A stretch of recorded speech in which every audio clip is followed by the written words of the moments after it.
குறிப்பாக அல்லாஹ்வுடைய இல்லத்தில் அல்லாஹ்வை கொள்வதற்காக வந்து அமர்ந்திருக்கக்கூடிய நம் அனைவர் மீதும் இன்னும் நிலவட்டுமாக. அன்பார்ந்த சகோதரர்களே, சகோதரிகளே, தாய்மார்களே, அல்லாஹ்வுடைய மாபெரும் கிருபையினால் அவனிட்ட கட்டளையான ஜும்மாவுடைய தொழுகையை நிறைவேற்றுவதற்காக வேண்டி அல்லாஹ்வுடைய இல்லத்தில் கொண்டு போயிருக்கின்றோம். அல்லாஹ் ரப்புல் ஆலமீன் நம்முடைய எண்ணங்களையும் செயல்பாடுகளையும் ஏற்றுக்கொண்டு அதற்குரிய கூலியை இன்மையிலும் மறுமையிலும் வாரி தருவானாக.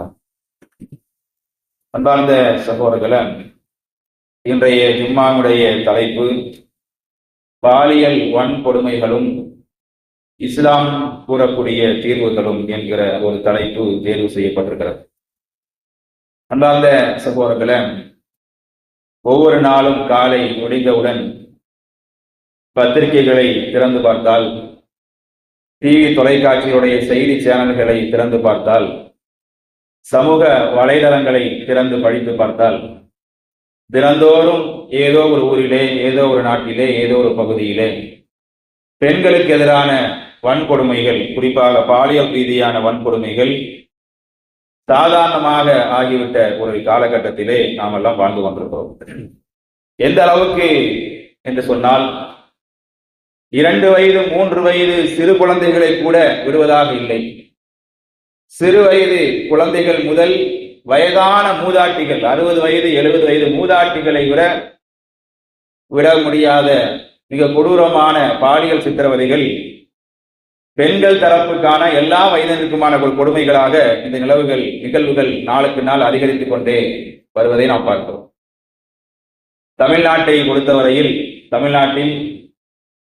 தமிழ்நாட்டையே உழுக்கக்கூடிய வகையிலே பல பாலியல் துன்புறுத்தங்கள், அட்டகாசங்கள் நடைபெற்று அதற்கான தண்டனைகள் எல்லாம் வழங்கப்பட்டிருப்பதையெல்லாம் நாம் பார்க்கிறோம். குறிப்பாக கடந்த 2019 ஆண்டு பொள்ளாச்சியிலே நடைபெற்ற ஒரு கொடூரமான சம்பவத்தினுடைய விளைவு இன்று வரை அதனுடைய விளைவுகள் எதிரொலிப்பதை நாம் பார்க்கிறோம். அதே போல இந்தியாவையே உலுக்கிய ஒரு சம்பவம் தான் கடந்த 2012 ஆண்டு நிர்பயா வழக்கு. அதாவது ஓடும் பேருந்தில் 23 வயதான ஒரு மருத்துவ மாணவியை 6 ஆண்கள் இளைஞர்கள் சேர்ந்து கூட்டு பாலியல் வன்கொடுமை செய்த கொடூரமான காட்சிகள் எல்லாம் அரங்கேறிய ஒரு மாநிலத்தில்தான் நாமும் வாழ்ந்து கொண்டிருக்கிறோம் என்று சொன்னால் மிகவும் கவலை தரக்கூடிய ஒரு விஷயத்தை நாம் பார்க்கிறோம். இவ்வளவு பிரச்சனைகள், பெண்களுக்கு எதிரான கொடுமைகள் இந்த நாட்டிலே ஆண்கள் மூலமாக நடைபெற்றுக் கொண்டிருந்தாலும் அந்த ஒவ்வொரு நிகழ்வுகளினுடைய விளைவாக இந்திய அரசாங்கமும் சரி, தமிழ்நாடு அரசாங்கமும் சரி, அந்தந்த நேரத்துக்கு ஏற்றார் போன்ற பல சட்டங்களையும் கொண்டு வருகிறார்கள். குறிப்பாக ஒரு நிகழ்வு நடந்துவிட்டால் அதற்கு பிறகு சில சட்டங்களை கடுமையாக்குவார்கள். காவலன் ஆப் என்று தமிழ்நாட்டில் கொண்டு வந்தாங்க. அந்த ஆப்ல நீங்க போய் பதிவு பண்ணீங்கன்னா, பெண்கள் பதிவு பண்ணினா உங்களுக்கு உடனே போலீஸ் வந்து பாதுகாப்பு கொடுப்பாங்க. அது மாதிரி போக்சோ சட்டம், 18 வயதுக்கு கீழே இருக்கக்கூடிய சிறுமிகளுக்கு பாலியல் துன்புறுத்தல் இருந்தால் அவர்கள் போக்சோ சட்டத்தில் அரெஸ்ட் செய்யப்பட்டு அவர்களுக்கு ஜாமீன் கூட கிடைக்காது. அந்த அளவுக்கு கடுமையான தண்டனைகள் வழங்கப்படும். இன்று வரையிலும் நாம பார்க்கிறோம், இந்த புதிய அரசாங்கத்துல சிங்கப்பெண் அதிரடிப்படை திட்டம் என்றெல்லாம் புதுசாலாம் பேர் வச்சு கொண்டு வராங்க. என்னதான் எவ்வளவு சட்டங்களையும் எவ்வளவு திட்டங்களையும் தீட்டினாலும் இந்த பிரச்சனைகள் தீர்ந்தபாடில்லை. நாளுக்கு நாள் அதிகரித்துக் கொண்டேதான் வருகிறது பெண்களுக்கு எதிரான குற்றங்கள் என்பது. அதனால்தான் ஒரு கட்டத்தில் தலைவர்களே கொதித்தெழுந்து எப்படி பேசுகிறார்கள் தெரியுமா? அரசியல் தலைவர்கள் எல்லாம், இந்த சட்டம் போதாது, இந்தியாவில் இருக்கக்கூடிய இந்த குற்றங்களுக்கு எதிரான தண்டனை சட்டங்கள் இது பத்தாது, கடுமையான தண்டனைகள் இது இப்படிப்பட்ட குற்றவாளிகளுக்கு உடனடியாக கொடுக்கப்பட வேண்டும். எப்படிப்பட்ட தண்டனை? அரபு நாடுகளில் கொடுக்கப்படுகிறது அது போன்ற தண்டனை அப்படிங்கிற. தமிழ்நாட்டில் இருக்கக்கூடிய, இந்தியாவில் இருக்கக்கூடிய அரசியல் தலைவர்கள் கூட இது போன்ற கொடூரமான குற்றங்கள் நடைபெற்று உள்ள தமிழ்நாடு அளவிலே, இந்திய அளவிலே அது பேசப்படுகிற பொழுது அந்த அரசியல் தலைவருடைய வாயிலிருந்து வரக்கூடிய வார்த்தை என்ன? இந்த நாட்டில் உள்ள சட்டத்தின் மூலமா இவனை திருத்த முடியாது, இதன் மூலமா இந்த குற்றங்களை குறைக்க முடியாது. அரபு நாடுகள் என்ன நிறைவேற்றுகின்றன? இஸ்லாமிய சட்டங்களை, குர்ஆன் சொல்லக்கூடிய குற்றவியல் தண்டனைகளை அந்த அரபு நாடுகள் நிறைவேற்றுகின்றன. எனவே அப்படிப்பட்ட பொதுமக்கள் முன்னிலையில் அவன் கொல்லப்பட வேண்டும், அவனுக்கு மரண தண்டனை வழங்குவதுதான் இதற்கான ஒரே தீர்வு என்று நடிகர்கள் ஆரம்பித்து அரசியல் தலைவர்கள் வரை எல்லோரும் இன்றைக்கு அரபு நாட்டில் உள்ள சட்டம் தான் வர வேண்டும் என்று சொல்லக்கூடிய அளவுக்கு இன்றைக்கு இளமை கைமீறி சென்று கொண்டிருப்பதை பார்க்கிறோம். ஒரு காலத்துல அரபு நாளில் வழங்கப்படுகின்ற இது போன்ற தண்டனைகள் எல்லாம் ஈவு இறக்கமற்ற காட்டு பிராண்டி தண்டனைகள் என்று சொல்லிக் கொண்டிருந்தார்கள். என்னையா இது? அவனுக்கு விட்டு பிடிக்க கூடாதா? கொஞ்சம் இறக்கம் காட்டக்கூடாதா? அது என்ன கல்லெறிஞ்சு கொள்றது? அது என்ன உடனடியா பொதுமக்கள் முன்னில அவனை வெட்டுறது? இதெல்லாம் கொடூரமான தண்டனை இல்லையா என்று இதே அரபு நாடுகளை பார்த்து அன்றைக்கு கேள்வி கேட்டவர்கள் தான் இன்றைக்கு அதே அரபு நாடுகளுடைய தண்டனை இங்கே வர வேண்டும், சட்டம் இங்கே நிறைவேற்றப்பட வேண்டும் என்று சொல்லக்கூடிய அளவுக்கு இன்றைக்கு நாடு மிக மோசமான சூழ்நிலைக்கு தள்ளப்பட்டுக் கொள்வதை நாம் பார்க்கிறோம். ஆனால் இன்றைக்கு ஒவ்வொரு நிகழ்வுகளும் நடைபெற்ற பிறகுதான் என்ன செய்யறாங்க, இந்த அரசாங்கங்கள் விழிப்புணர்வு பெறுவதை பார்க்கிறோம். உதாரணத்துக்கு 2004 டிசம்பர் 26 சுனாமி வந்துச்சு. அந்த சுனாமி வருவதற்கு முன்பு வரை இந்தியாவுல இந்த தேசிய பேரிடர் மேலாண்மை அப்படிங்கிற ஒரு சட்டமே கிடையாது. அதுவரைக்கும் என்ன செய்வாங்கன்னா, இது போன்ற நிலநடுக்கங்கள் இயற்கை பேரிடர்கள் ஏற்பட்டால் நிவாரணம் கொடுப்பாங்க, அதோட முடிஞ்சு போச்சு. இது போன்ற நிகழ்வுகள் நடைபெறுவதற்கு முன்பாக நாம் அதை கணித்து நம்மால் முடிந்த எல்லா முன்னேற்பாடுகளையும் பாதுகாப்பை எடுக்கக்கூடிய நிலை அன்றைக்கு இல்லை. இந்த சுனாமி ஒன்று கொடூரமான ஒரு காட்சி தமிழ்நாட்டிலே அரங்கேறிய பிறகுதான், கொத்து கொத்தாக மக்கள் மடிந்த பிறகுதான் அடுத்த 2005 இந்திய நாடாளுமன்றத்திலே நினைக்கிறாங்க ஒரு பெரிய சட்டத்தையே கொண்டு வராங்க. இது போன்ற நிகழ்வுகள்ல நிவாரணம் கொடுத்தால் மட்டும் போதாது, அது போன்ற நிகழ்வுகள் நடப்பதற்கு முன்பாக பல முன்னெச்சரிக்கை நடவடிக்கைகளை நாம் எடுத்தே தீர வேண்டும். அப்பொழுதுதான் நம்முடைய மக்களை நம்மால் காப்பாற்ற முடியும் என்று சொல்லிக்கிறாங்க. பேரிடர் மேலாண்மை சட்டம் 2005 என்கிற ஒரு சட்டம் நாடாளுமன்றத்தில் நிறைவேற்றப்பட்டு இன்று வரையிலும் அது நடைமுறையில் இருப்பதை நாம் பார்க்கிறோம். அதனால்தான் ஒவ்வொரு ஆண்டும் தமிழ்நாட்டில் நவம்பர் டிசம்பர் மாதங்கள்ல மழை பெய்து மக்கள் பாதிக்கப்பட்டால் இந்த பேரிடர் மேலாண்மை சட்ட அமைச்சர் தான் அதிகாரி வந்து பேட்டி கொடுப்பாரு, எல்லாம் பண்ணுவார். அப்ப எல்லாம் நடந்த பிறகு தீர்வதல்ல. இஸ்லாமை பொறுத்தவரையில் இஸ்லாம் சில தீர்வுகளை சொல்கிறது. இது போன்ற கடுமையான குற்றங்களுக்கு என்ன தீர்வு என்று சொன்னால், இந்த பிரச்சனைகளுக்கு எல்லாம் என்ன தீர்வு என்று சொன்னால், இஸ்லாமை பொறுத்தவரையில் இது போன்ற நிகழ்வுகள் நடக்காமல் இருப்பதற்கு என்னென்ன விஷயங்கள் பண்ணணும் என்பதை இஸ்லாம் சொல்கிறது. நாம நடந்த பிறகு என்ன பண்றதுன்னு யோசிக்கிறோம். ஆனா இஸ்லாம் என்ன சொல்லும்னா, அல்லாஹ்வும் அல்லாஹ்வுடைய தூதர் அவர்களும் இதெல்லாம் நடக்காமல் இருப்பதற்கு நீ என்ன பண்ணணும், அதை நீ பண்ணாதான் இப்படி ஒரு நிகழ்வே உடைய வாழ்க்கை நடக்காமல் இருப்பதை நீ தற்காத்துக் கொள்ளலாம் என்கிற ஒரு அழகான வழிகாட்டுதலை நமக்கு சொல்லித்தரு. ஏன்னா நோய் வந்த பிறகு படுத்த படுக்கையா இருந்து 1 கோடி 2 கோடி செலவு பண்ணி ட்ரீட்மெண்ட் எடுக்கிறதுனால இதை போதம் உண்டா? அது பெரிய ரணம், குடும்பத்துக்கு மிகப்பெரிய வழி. அந்த அந்த அந்த கொடுமையிலிருந்து வெளிவந்தாலும் கூட என்ன செய்ய முடியாது, குடும்பம் நிம்மதியா இருக்க முடியாது. அந்த நடத்திய பாதி பேர் மௌத்தா போயிருவாங்க. அப்ப அப்படிப்பட்ட ஒரு நோய், கேன்சர் போன்ற உயிர்கொல்லி நோய்கள் வருவதற்கு முன்பாக என்ன செய்யணும்? சிகரெட் பிடிக்க கூடாது, தண்ணி அடிக்க கூடாது, உணவு முறைகள் நான் ஒழுங்கா என்னுடைய உணவு பழக்க வழக்கத்தை நான் கரெக்டா கடைபிடிக்கணும். அப்ப இது போன்ற விஷயங்கள் நான் கடைபிடிச்சாதான் இது போன்ற கொடிய நோய்கள் வருவதை விட்டும் நம்மால் பாதுகாக்க முடியும் என்று நீங்க மருத்துவர்கள் சொல்றாங்க. வருமுன் காப்போம் திட்டம் என்பது. அப்ப இப்படி இந்த குற்றவியல் நிகழ்வுகளிலும் கூட இது போன்ற பாலியல் வன்முறைகள் பெண்களுக்கு எதிராக நடக்காமல் இருக்க வேண்டுமானால் அதற்கு ஆண்களும் பொறுப்பேற்க வேண்டும், பெண்களும் பொறுப்பேற்க வேண்டும். இதுல ஒரு நபரை மட்டும் குற்றம் சாட்ட முடியாது. ஆண்கள் எல்லாம் வக்கர புத்தி கொண்டவர்கள், ஆண்கள் எல்லாம் காம பிசாசுகள், எனவே அவர்கள் எல்லாம் இது போன்ற அநியாயங்களை ஈடுபடுகிறார்கள். எனவே ஆண்கள் தான் இதுக்கு ஒட்டுமொத்த காரணம் என்று ஆண்கள் சமூகம் மீது பழி போட்டு விட்டு பெண்கள் தப்பிவிட முடியாது. இல்ல, பெண்கள் சரியில்லை, அரைகுறை ஆடையோடு சுத்துகிறார்கள், இஷ்டத்துக்கு ஊர் சுத்துகிறார்கள், அப்பா அம்மா பேச்சை கேட்கறது இல்ல, அந்த பிள்ளைங்க அவங்க இஷ்டத்துக்கு போகுதுங்க, அதனால்தான் பாதிக்கப்படுதுங்க என்று ஒட்டுமொத்தமாக பெண்களையும் நாம் குறை சொல்ல முடியாது. 2 பக்கமும் கூட்டு பொறுப்பு இருக்கிறது என்பதை இஸ்லாம் அழகாக சொல்கிறது. ஆண்களுக்கும் பொறுப்பு இருக்கிறது, பெண்களுக்கும் பொறுப்பு இருக்கிறது. 2 பேரும் அந்த பொறுப்புகளை உணர்ந்து செயல்பட்டால் இது போன்ற விஷயங்களை தவிர்க்கலாம் என்பதை நாம் புரிந்து கொள்ள வேண்டும். ஆனா இன்றைக்கு நிலைமை என்னன்னு சொன்னா, இன்றைக்கு நாட்டிலே பெண்கள் ஒரு போகப் பொருளாக பார்க்கப்படுகிறார்கள், ஒரு காட்சி பொருளாக இன்றைக்கு அடையாளப்படுத்தப்படுகிறாங்க. நீங்க டிவியை திறந்து ஒரு விளம்பரம் போடுறாங்க, 1000 விளம்பரம் போடுவாங்க. 1000 விளம்பரத்துல 900 விளம்பரம் பெண்களுக்கு அளிக்கக்கூடிய விளம்பரமாக தான் இருக்கும். ஒரு சோப்பு எடுத்துக்கிட்டா ஒரு சோப்பு விளம்பரமா இருந்தா, ஒரு சோப்பு டப்பா விளம்பரமா இருந்தா, ஒரு பேஸ்ட் விளம்பரத்துல இருந்து ஆரம்பிச்சு சின்ன 10 ரூபா 15 ரூபா விளம்பர பொருட்கள்ல இருந்து ஆரம்பிச்சு பெரிய பெரிய விலை உயர்ந்த டிவி, வாஷிங் மிஷின், ஏசி போன்ற இது போன்ற விற்பனை பொருட்களை விற்பனை செய்வதற்கு யார முன்னாடி நிற்கிறாங்க? பெண்கள் தான் நிற்பாட்டாங்க. பெண்கள் தான் விளம்பரம் பண்றாங்க. பெண்களை காட்டி காட்டி அவர்கள் மூலமாகத்தான் இன்றைக்கு வியாபாரமே நடக்குது. என்று சொல்லக்கூடிய அளவுக்கு இன்றைக்கு வியாபார பொருட்களுடைய முகமாக இன்றைக்கு பெண்கள் தான் காட்சிப்படுத்தப்படுகிறார்கள். எனவே அங்கிருந்து ஆரம்பிக்கிறது பிரச்சனை. இது போன்ற பல விஷயங்களை நாம் சொல்லலாம். இன்றைக்கு பெண்கள் எப்படி இருக்க வேண்டுமோ அந்த அடிப்படையில் இஸ்லாம் சொன்ன அடிப்படையில் முஸ்லிம் பெண்கள் மட்டுமல்ல, எல்லா பெண்களும், எல்லா தரப்பு பெண்களும், எல்லா தரப்பு ஆண்களும் இஸ்லாம் வழிகாட்டிய அந்த வழிகாட்டுதல் அடிப்படையில் அவர்கள் தம்முடைய வாழ்க்கையை அவர்கள் கட்டுப்படுத்திக் கொள்வார்களே, ஆனால் இது போன்ற பிரச்சனைகளை விட்டும் நாம் தவிர்த்து கொள்ளலாம் என்பதை முதலாவதாக நாம் புரிந்து கொள்வதற்கு கடைபடும்.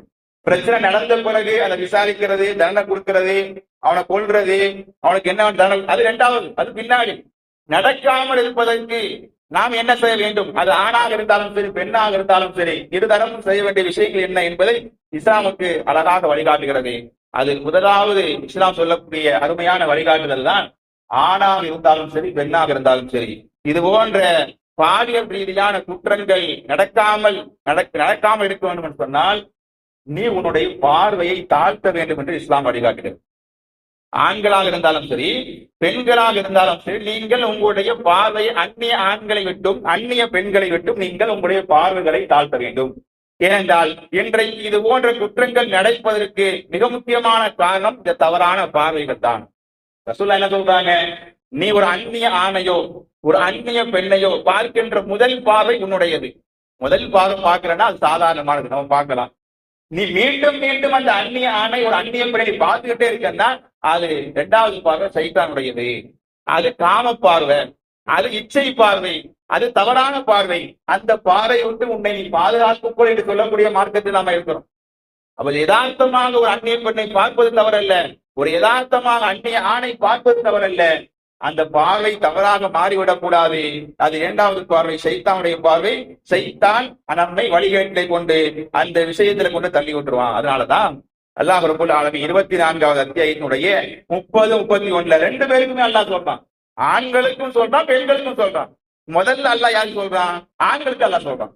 குல்லில் முஃமினீன, நபியே முஃமினான ஆண்களுக்கு நீங்கள் சொல்லுங்கள், யகுந்து அபுசாரிஹிம், அந்த முஃமினான ஆண்கள் தங்களுடைய பார்வைகளை அவர்கள் அந்நிய பெண்களை விட்டும் அவர்கள் தாழ்த்திக் கொள்ள வேண்டும். அவர்கள் தங்களுடைய கற்புகளை பாதுகாத்துக் கொள்ள வேண்டும். அதுதான் அவர்களுக்கு மிக தூய்மையானது.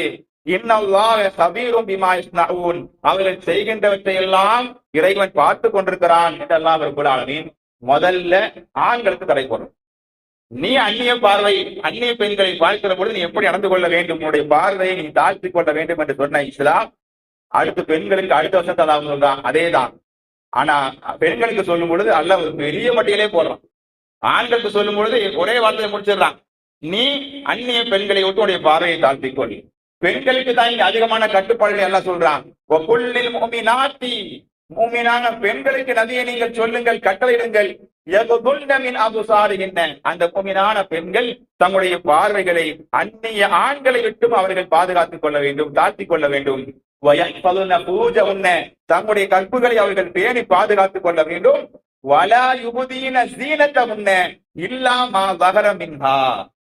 வெளிப்படையாக சாதாரணமாக வெளியில் தெரிகின்ற உறுப்புகளை தவிர மற்ற அனைத்து உறுப்புகளையும் அவர்கள் மூடி மறைக்க வேண்டும். அந்நிய ஆண்களுக்கு முன்னால் ஒரு பெண் என்ன செய்ய வேண்டும்?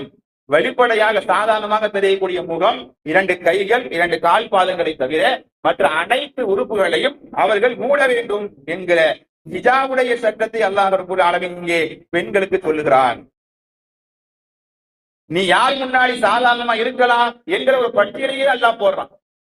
ஒரு பெண்கள் எந்தெந்த ஆண்களிடத்தில் அவர்கள் ஹிஜாப் இல்லாமல் ஒரு சாதாரண வீட்டில் இருப்பாங்களா இல்லையா, அது போன்ற நிலையை கடைபிடிக்கலாம் என்று அல்லாஹ் ஒரு பட்டியல் போடும் பொழுது முதல்ல அல்லாஹ் சொல்றான், உன்னுடைய கணவன் மகளுக்கு முன்னால் நீங்கள் சாதாரணமாக இருக்கலாம்.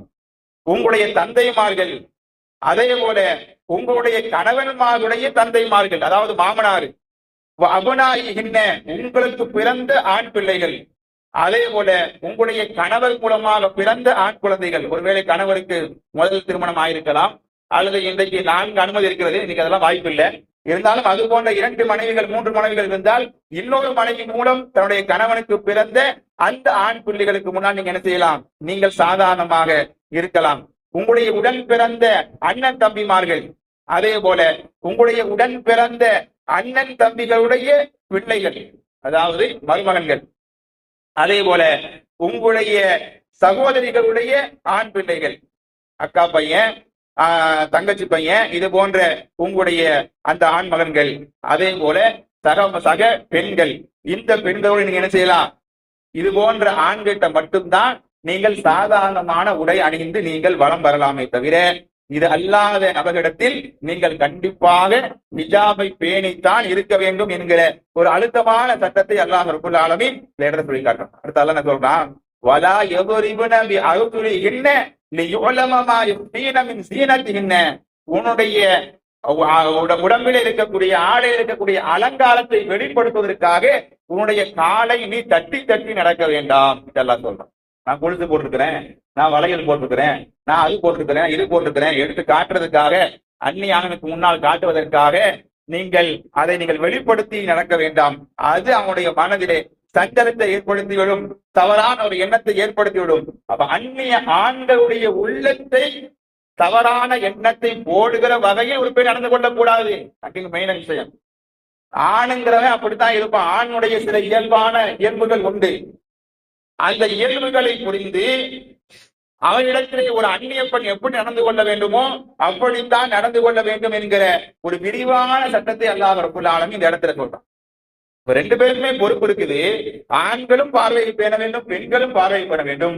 ஆனால் ஆண்களை விட கூடுதல் பொறுப்பு யாருக்கு என்று சொன்னால் பெண்கள் தான் தன்னுடைய கற்புகளை பாதுகாத்துக் கொள்ளக்கூடிய அந்த கட்டுப்பாடுகளை அவர்கள் விதித்துக் கொண்டு செயல்படுவது மிக உசிதமானது என்பதை அல்லாஹ் ரப்பல் ஆலமீன் வசனத்தின் மூலமாக சொல்லி காட்டுவாங்க. முதல்ல பார்வை கட்டுப்பாடு, ஹிஜாபு பேணப்பட வேண்டும். ஹிஜாபு பேணாத பெண்களுடைய நிலைமை இன்றைக்கு அதோகதியாக இருப்பதை நாம் பார்க்கிறோம். அதான் தான் இஸ்லாம், நீங்கள் அது முஸ்லீம்களாக இருந்தாலும் சரி, அந்நிய பெண்களாக இருந்தாலும் சரி, முஸ்லீம் அல்லாத பெண்களாக இருந்தாலும் சரி, நீங்கள் இஸ்லாம் சொன்ன ஹிஜாபை நீங்கள் பேணி வருவார்களானால் யாரும் பக்கத்துல ஒட்டக்கூட மாட்டான், யாரும் பக்கத்துல நெருங்க கூட மாட்டான்.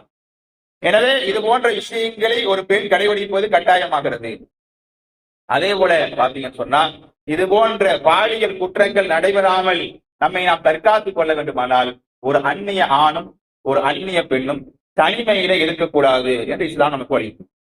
ஒரு அந்நியன் ஆண் கூட நீ ஏன் தனிமையில இருக்கிற கேட்டா, என் கேர்ள் ஃப்ரெண்டு, என் பாய் ஃப்ரெண்டு, என் க்ளோஸ் ஃப்ரெண்டு என்று இன்னைக்கு என்ன இலவலமா பேர சொல்லி இன்றைக்கு அந்நிய ஆண்களோடு அந்நிய பெண்களோடு இன்றைக்கு தனிமையிலே கல்லூரி நண்பர்கள், பள்ளி நண்பர்கள் என்கிற பெயரிலே, அல்லது என்னுடைய கம்பெனியில ஒர்க் பண்ணக்கூடிய என்னுடைய கம்பெனி மேட்டு என்ன சொல்றாங்க. இப்படி அந்நிய ஆண்களும் அந்நிய பெண்களும் தனிமையிலே சந்தித்து உரையாடக்கூடிய நிகழ்வு ஏற்படுகிற பொழுது அது இது போன்ற தவறான விஷயங்களுக்கு வழிகொடுக்கிறது. என்ன சொல்றாங்க, ஒரு அந்நிய ஆணும் ஒரு அந்நிய பெண்ணும் தனிமையில இருந்தால் அங்கே மூன்றாவதாக சைத்தான் இருக்கிறான். சைத்தான் சும்மா இருக்க விடுவானா? அங்க வேற மாதிரி எண்ணத்தை ரெண்டு பேர் உள்ளத்திலையும் போடுவான். ஆண் உள்ளத்துல மட்டும் இல்ல, சில நேரங்கள்ல பெண்கள் கூட இன்றைக்கு ஆண்களை வன்புணர்வு செய்யக்கூடிய காட்சியை பார்க்கிறோம். ஆண்கள் அமைதியா இருந்தாலும் பெண்கள் போய் வாண்டடா ஆண்களை வன்புணர்வு செய்யக்கூடிய அவர்கள் பெண்கள் ஆண்களை பாலியல் ரீதியாக துன்புறுத்தக்கூடிய பெண்கள் கூட இன்றைக்கு இருக்கிறார்கள் என்று சொல்லக்கூடிய அளவுக்கு இன்றைக்கு நாடு நாசமாய் சென்று கொண்டிருக்கிறதை நாம் பார்க்கிறோம்.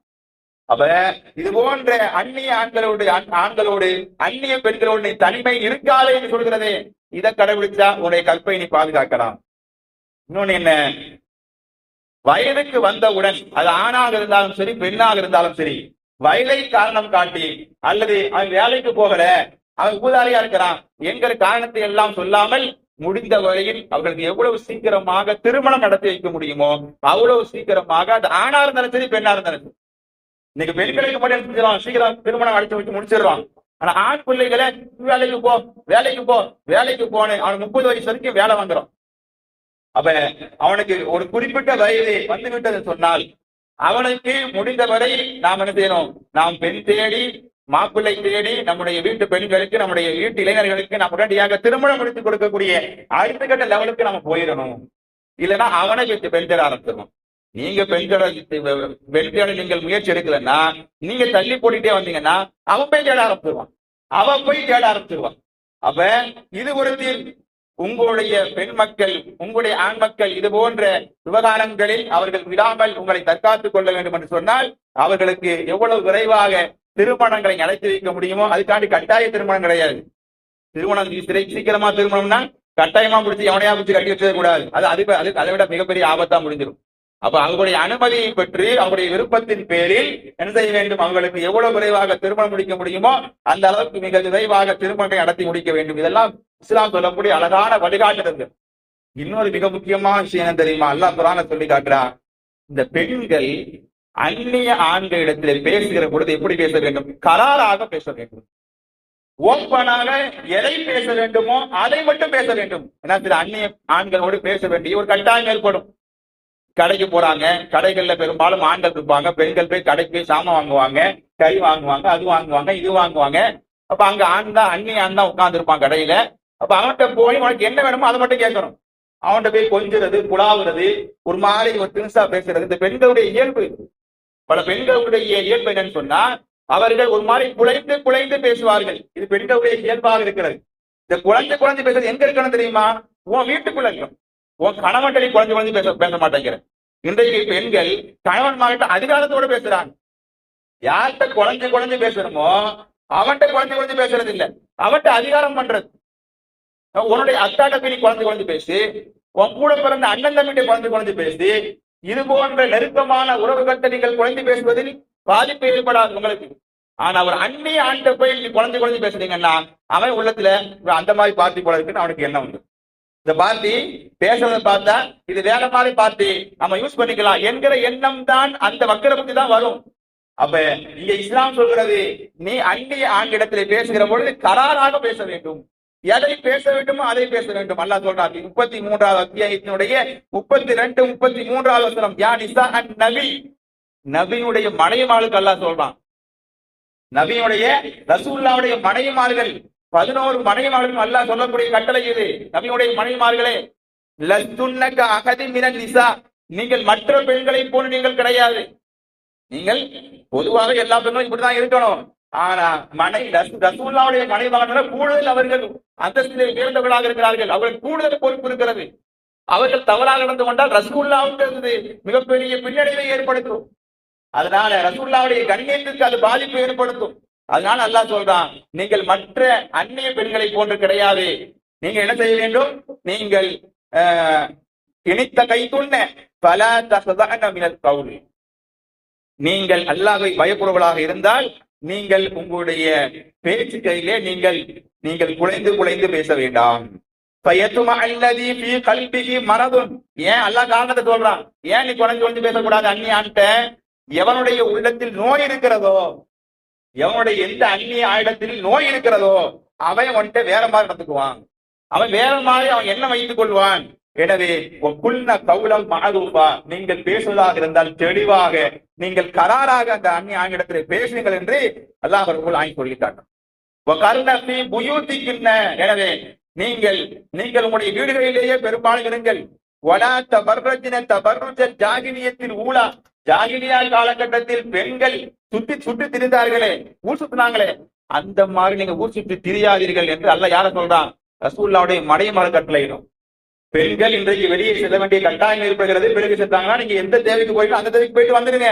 தேவையில்லாமல் நீங்கள் வெளியே சுற்றாதீர்கள்.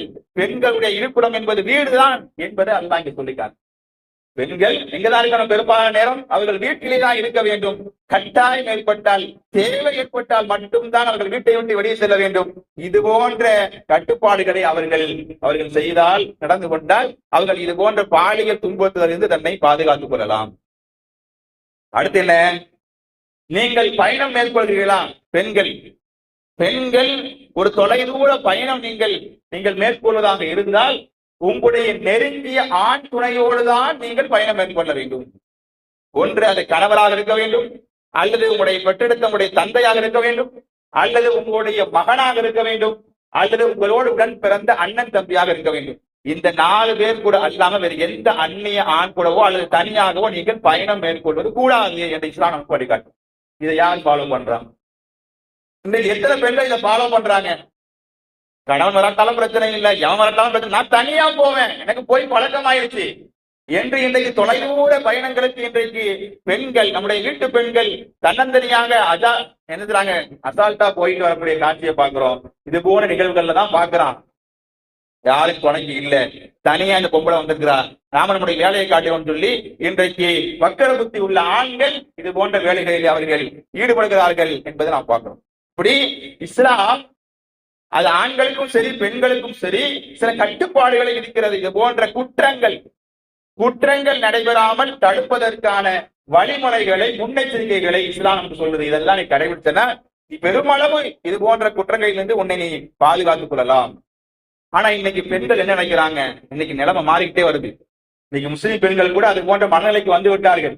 இஸ்லாம் எங்களை அடிமைப்படுத்துது, இஸ்லாம் எங்களை கொடுமைப்படுத்துது, இது போன்ற வார்த்தைகளை முஸ்லிம் பெண்களை கொண்டே இன்னைக்கு பேச வைக்கிறார்கள் பொதுவெளியில. இஸ்லாம் எங்களை பரதாக்குள் அடைக்க பார்க்கிறது என்றெல்லாம் இன்றைக்கு மார்க்கத்தை பற்றி அறியாத மூடர்கள் இன்றைக்கு பொதுவெளியிலே சில முஸ்லிம்கள் பெண்கள் பேட்டி கொடுப்பதை பார்க்கிறோம். இது போன்ற அவல நிலை இருக்கிறது. ஏன் இது போன்ற ஹிஜாப் பேணி ஏன் சொல்லுது? ஏன் அந்நிய ஆணோடு குழந்தை பேசாதுன்னு சொல்லுது? ஏன் உன்னுடைய நெருங்கிய ஆண் உறவுகளோடு மட்டும்தான் நீ பயணம் மேற்கொள்ள வேண்டும், தனியாக பயணம் மேற்கொள்ள கூடாது என்று ஏன் இஸ்லாம் இவ்வளவு கட்டுப்பாடுகளை, ஆண்களுக்கு இருக்கக்கூடிய கட்டுப்பாடுகளை விட ஏன் பெண்களுக்கு அதிகமாக இஸ்லாம் கட்டுப்பாடு இருக்கிறது? உன்னுடைய பாதுகாப்புக்கு தான், நீ நல்லா இருக்கிறதுக்காகத்தான், நீ கற்போட இருக்கிறதுக்காகத்தான், நீ கன்னி பெண்ணா இருக்கிறதுக்காகத்தான், நீ நல்ல பெண்ணா இந்த உலகத்துல வளம் வர வேண்டும் என்பதற்காகத்தான். அது போன்ற ஒரு சிக்கல்ல மாட்டிக்கிட்டா அப்புறம் வெளியே வர முடியுமா?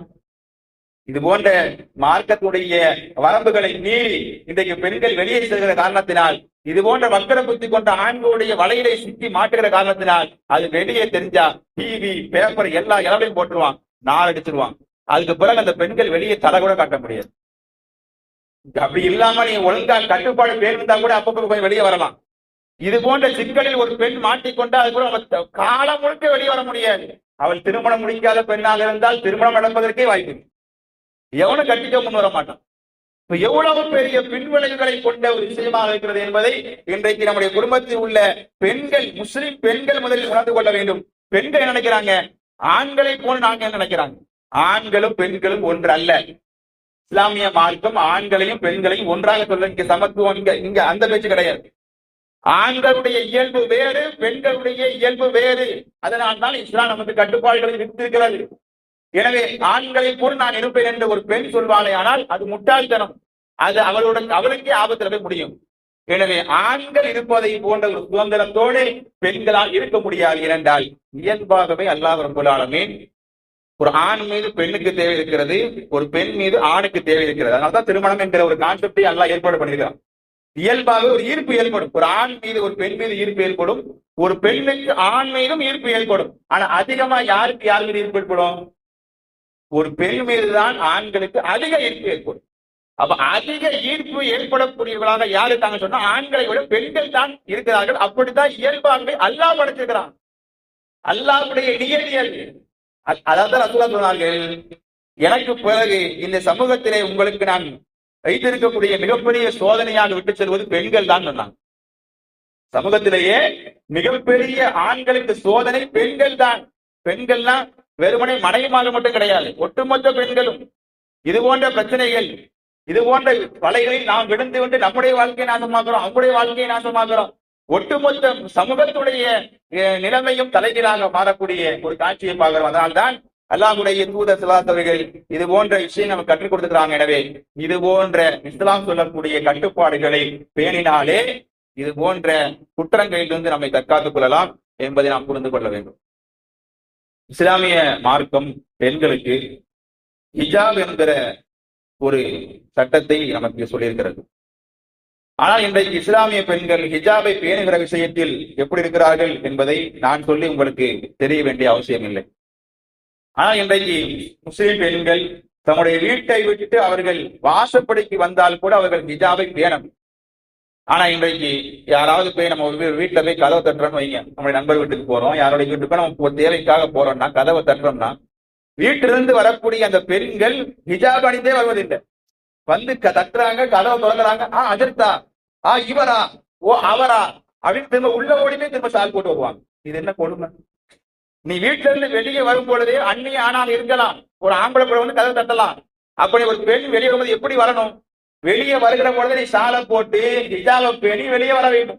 ஆனா வெளியே வந்து பார்த்தோம்னா அவங்க ஷாக் ஆயிடுவாங்களாம், திரும்ப உள்ள ஓடுவாங்களாம், திரும்ப சால் போட்டு ஓடி வருவாங்களாம். இது என்ன?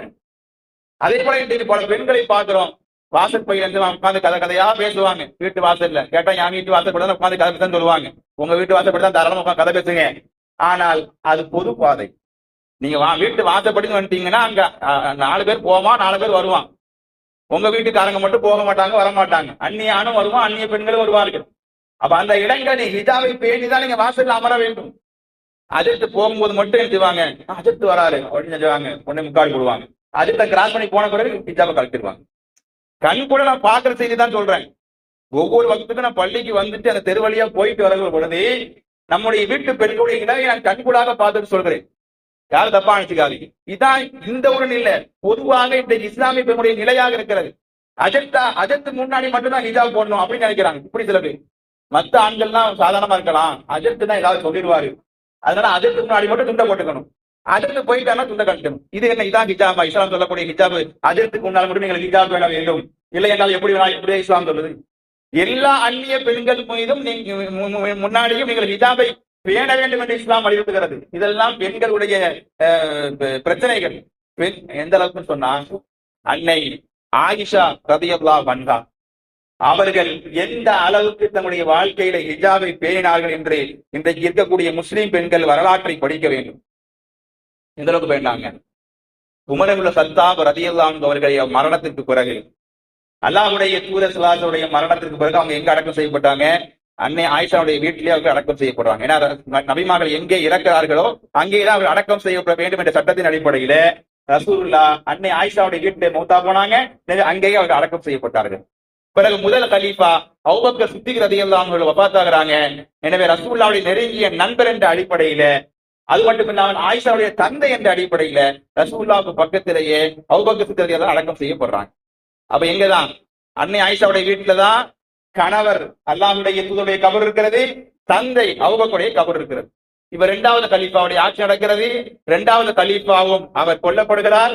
அவர் கொல்லப்பட்டு வஃபாத்தாகிற அந்த நேரத்துல உமர் இப்னு கத்தாப் ரலியல்லாஹு அன்ஹு அவர்கள் அன்னை ஆயிஷாட்ட சொல்லி அனுப்புறாங்க, நான் மரணித்து விட்டால் என்னை நீங்கள் ரசூலுல்லாஹ்வுக்கு பக்கத்தில் தான் அடக்கம் செய்ய வேண்டும் என்று நான் விரும்புகிறேன், உங்களுக்கு விருப்பமா என்று நீங்கள் அனுமதி கேட்டு வாருங்கள் என்று சஹாபாக்கள் அனுப்பி வைக்கிறாங்க. அன்னை ஆயிஷா ரலியல்லாஹு அன்ஹா அவர்கள் அதை தனக்காக ரிசர்வ் பண்ணி வச்சிருந்தாங்க.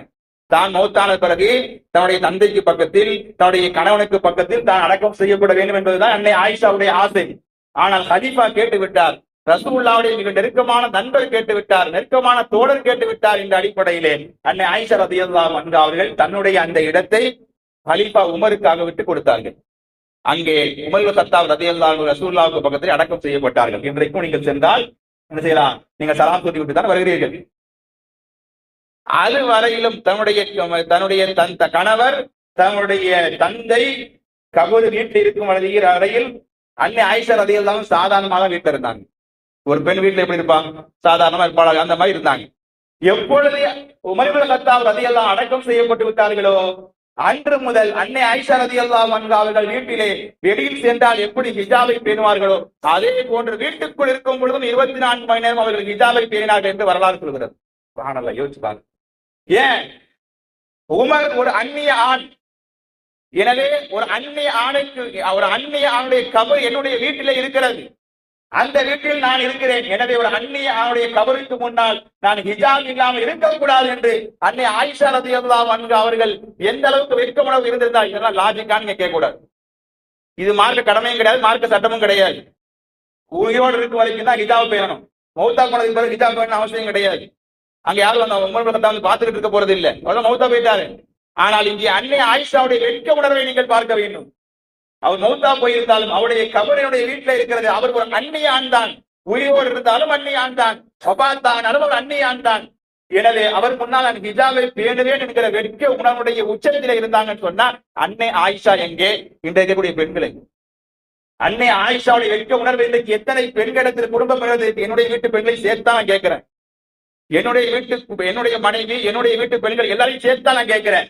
அன்னை ஆயிஷாவிடம் இருந்த அந்த வெட்க உணர்வு, அன்னை ஆயிஷாவிடம் இருந்த அந்த ஹிஜாபுடைய பேணல் இன்றைக்கு எத்தனை பெண்களிடத்தில் இருக்கிறது என்பதை ஒவ்வொரு குடும்பத்தில் உள்ள ஆண்களும் உடைய வீட்டு பெண்களை நீங்கள் கேள்வி கேட்க வேண்டும். எனவே இது போன்ற மார்க்க சட்டங்களை நாம் பேணி வாழ்ந்தாலே அதே போல ஆண்களும் சரி, நாம் ஒட்டுமொத்தமா பெண்களை குற்றம் சாட்டுவதல்ல, ஆண்களுமே பெண்களிடம் எப்படி நடந்து கொள்ள வேண்டும் என்று இஸ்லாம் நமக்கு வழிகாட்டுகிறதோ, ஒரு பெண்ணை பார்க்கிற பொழுது நிறைய விஷயங்கள் தொடர்ந்து வந்த டைம் ஆயிடுச்சு. ஒரு அந்நிய ஆணாக இருந்தால் ஒரு பெண்ணை அவன் சகோதரியாக பார்க்க வேண்டும், அவன் ஒரு நல்ல விதமாக அவன் அணுக வேண்டும் என்றுதான் இஸ்லாமுக்கு அழகாக வழிகாட்டுகிறது என்பதை இரண்டு பேருமே உணர்ந்து, இரண்டு பேருக்கும் கூட்டு பொறுப்பு இருக்கிறது என்பதை உணர்ந்து நாம் செயல்பட்டால் இது போன்ற குற்றங்களிலிருந்து நாம் தப்பிக்கலாம். எனவே அப்படிப்பட்ட நல்ல பாக்கியத்தை அல்லாஹ் ரப்புல் ஆலமீன் நம் அனைவருக்கும் தந்தல் புரிவானாக. வாஹிர் தஅவானா அனில் ஹம்துலில்லாஹி ரப்பில் ஆலமீன். அஸ்ஸலாமு அலைக்கும் வரஹ்மத்துல்லாஹி வபரகாத்துஹு.